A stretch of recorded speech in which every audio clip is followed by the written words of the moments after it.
C'est ça le message que le chrétien doit apporter pour annoncer que vraiment Dieu existe, Dieu est vrai, Jésus-Christ est venu. Amen, alléluia, alléluia. Ça me fait du bien ça. Ouais, mais ce qui est intéressant, c'est que pendant cette période, ce qu'on appelle de grande tribulation, les gens maintenant ils peuvent se permettre de dire ah, je n'existe pas, blablabla, il faut se foutre la gueule de Dieu parce que là on est sur l'état de la grâce. Là ça va, mais cette période il n'y aura pas de grâce. Ce que les gens ils vont vraiment le savoir, ils vont se dire parce que et c'est ça la grande différence. Moi avant, j'étais pas correct. Je faisais plein de choses. Grâce à la parole de Dieu, grâce au fait que Jésus-Christ est venu en moi, dans mon cœur, il m'a permis de dominer sur certaines choses, sur des choses qui sont pas bien. La pornographie, le mensonge, l'adultère, des choses comme ça. Eh ben, en priant et puis en demandant à Dieu, à son esprit de m'aider, ça marche. C'était important, c'est de savoir quand on a restauration de la relation qui était brisée entre l'homme et Dieu. Et c'est ça le plus important. C'est la restauration de cette communion parce que l'être humain, ce que disait le philosophe Blaise Pascal, il a un vide que personne d'autre ne peut remplir si ce n'est son créateur.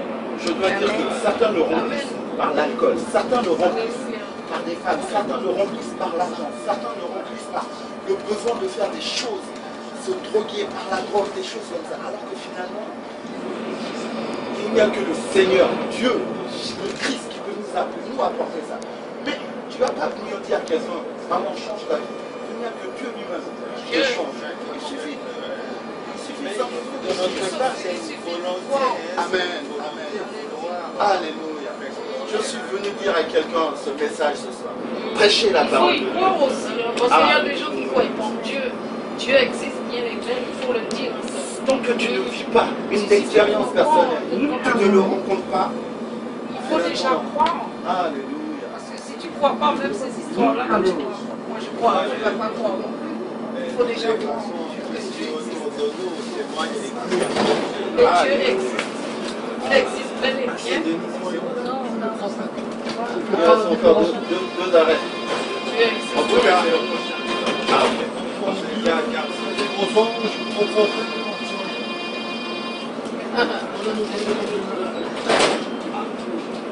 on fait son législation. On croit à tous les prophètes. Amen. Que Dieu vous bénisse. Et qu'il touche votre cœur. Qu'il vous bénisse. Le Seigneur t'a entendu ta voix, il fait déjà son œuvre. Le monde dans notre âme est déjà touché par la puissance et la présence. Non.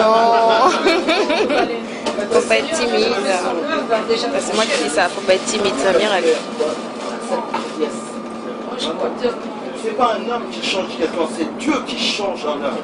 Simplement, il faut demander, Dieu, si tu existes, parle-moi. Si tu existes, demande-lui, le Créateur. Parce que justement, on comprend que le Christ, c'est pas une religion, mais c'est une relation. Une relation, exactement. C'est seulement là, vraiment.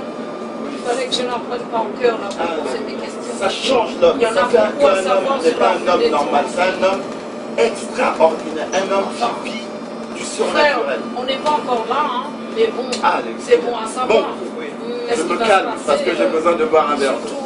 Que Dieu te bénisse. Je sais que tu regardes ce film. Je veux te dire quelque chose. Reprends-toi. Accepte le Seigneur, Christ, dans ton cœur. Demande pardon. Et à partir de là, tu vas voir le Saint-Esprit. L'Esprit de vérité va toucher ton cœur et va venir habiter en toi. La Bible dit que l'Esprit de Dieu est à la pointe de ton cœur. Il frappe.